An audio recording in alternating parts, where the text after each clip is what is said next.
দেখো বন্ধুরা, চলে এসেছি কিচেনে। কি গরম লাগছে গো, মেঘ মেঘ ভাব, বৃষ্টি হচ্ছে না, আর প্রচণ্ড গরম লাগছে। এত গরম লাগছে কি বলবো।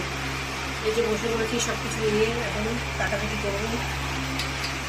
কাটাকাটি শুরু করে দিয়ে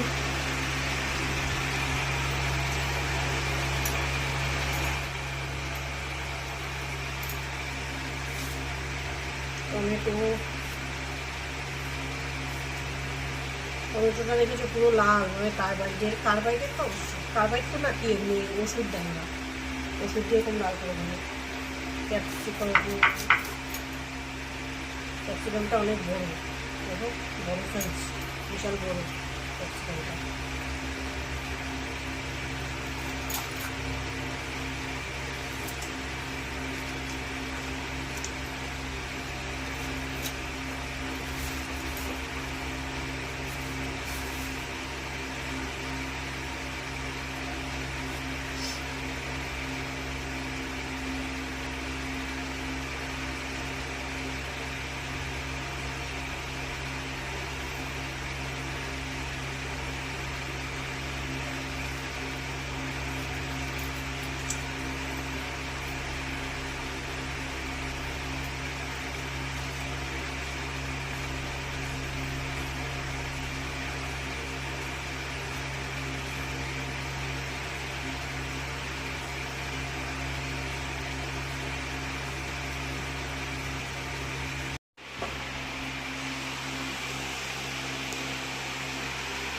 দেখো বন্ধুরা, কাটাকুটি কমপ্লিট।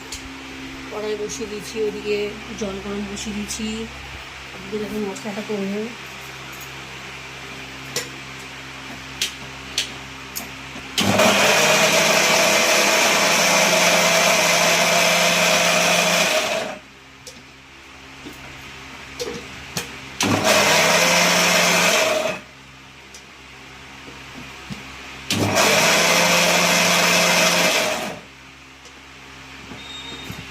হয়ে গেল মশলাটা।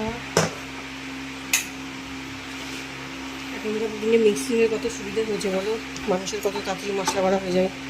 তাছাড়া রেডি হয়ে গেল আমার মশলা। মাংস রান্না করবো। দেখো মাংসের আলু ক্যাপসিকাম দেবো। আমার না এই গোটা গোটা রসুন মাংসে দিয়ে খেতে দারুণ টেস্ট লাগে, হেভি লাগে আমার। এই জন্য গোটা রসুন খাই। তোমার দাদাও খায়, ছেলে শুধু খায় না, তোমার দাদাও ভালো খায়, আমিও ভালো খাই। আমরা তেলটা দিয়ে দিয়েছি, সর্ষের তেল দিয়েছি। সর্ষের তেল দিয়ে রান্নাটা করবো।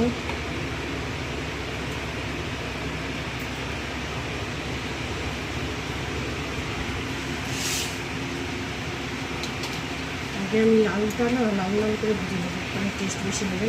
আলুটা হালকা ভেজে রাখবো। সবসময় আলুটা লাল লাল করে ভেজে নিই মাংস রান্না করে।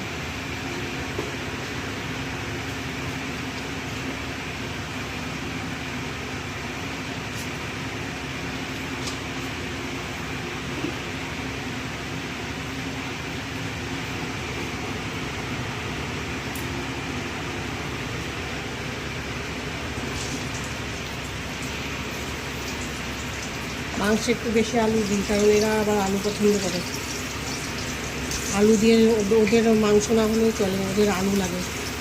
আলু দিয়ে মাংসের ঝোল দিয়ে আর মাংসের আলু দিয়ে খাই, মাংস না হলেও চলবে। রুটি খাই, রুটি।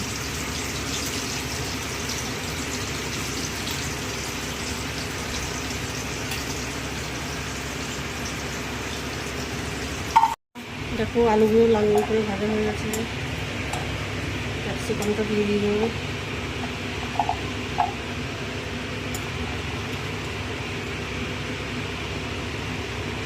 তারপরে এক এক করে মশলাগুলো আমি দিয়ে দেবো। চিকেনটা আমি একটু তেলে নাড়াচাড়া করে দিই, কেন জানো তো? তেলে নাড়াচাড়া করলে চিকেনের যে বাজে একটা গন্ধ আছে না, এই বাজে গন্ধটা পুরোটা তো যায় না, অনেকটাই যায়। এই জন্য আমি এইভাবে রান্না করি।